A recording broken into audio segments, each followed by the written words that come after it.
I got into a brutal argument last week. It nearly ended with a slap in the face, except the other party, sadly, didn't have a face. It was an AI bot. But let me give you the context. I run a company that works with think tanks and NGOs that talk about climate, migration, poverty, gender. For the past 15 years, we've helped them get their ideas out and influence public policy. And we did well. Until we didn't. Now, many of my clients feel lost in the wilderness. They suspect that no one is listening to them, at least no one new, and they're right. It's become incredibly difficult for us to actually have conversations with our antagonists, with people who disagree with us. The activists I work with are paralyzed. They fear getting into unpredictable fights with their opponents and also offending their own supporters and funders. So we had an idea. If it's so hard to have risky conversations with real people, why not train first with unreal ones? We decided to start rehearsing with AI bots. AI bots offer the perfect playground, a safe trial run for what could be a train wreck. So here's what we did. We got a group of activists from different countries to prompt a bot. The prompting was simple. They needed to prepare to be on a podcast hosted by a far-right influencer. We really wanted the bot to throw nasty questions at us, so we could be ready. But look what happened when we asked ChatGPT to do this. It said, "Yes, I can help you, but safely and responsibly, without any real hate speech or harassment." Charming, but completely unhelpful. We needed a bot that could be believably obnoxious. And then someone on our team said, "What if we try Grok, Elon Musk's AI?" It won't surprise you that Grok loved the idea. Here's how it started. Absolutely, I'm delighted to play the part. Think loud, skeptical, a bit bro-y. But it wasn't just a bit bro-y. It went full bro. I will show you some clips from a rehearsal with me where you will see how the bot really embraced the character. Can't we just seal the border? They built 200 miles of wall, then tore it down. Now 8 million illegals flooding in.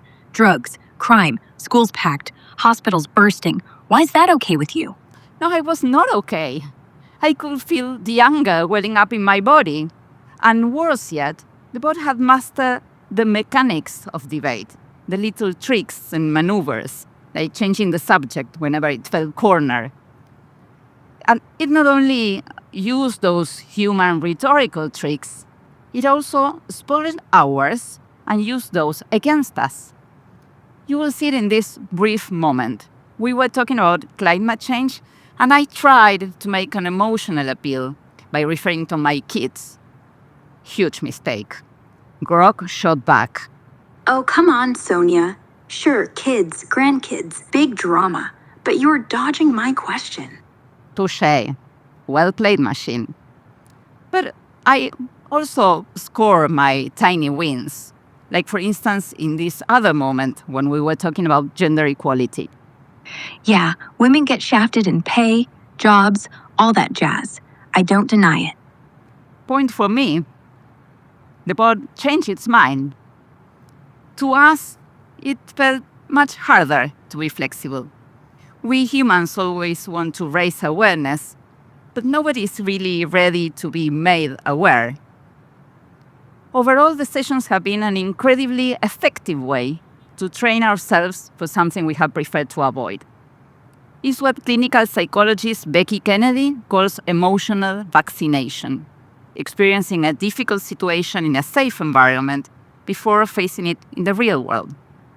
We can all do it, practice the tough conversations we've been avoiding before we finally face our boss or our colleagues or our spouse. AI alone won't help us. But this way of using AI just might. Because what the bots are doing is forcing us to face our own sloppy thinking. And that's precisely the point. We all know that AI bots can make us dumber, not only by doing part of our work, but also by flattering us and reinforcing our biases. Their default setting is to make us all think we're geniuses. But what if their true strengths were to be our loyal antagonists? What if we use them to make us see the weak spots in our most cherished ideas and the flaws in our reactions? That would make us more humble, but also more persuasive to others. So, will we settle for flattery or ask to be challenged? The choice is ours. The bots, at least for now, are quite willing to help. I'm here, Sonia. Come back for another round, if you dare. I will, Grog. Thank you.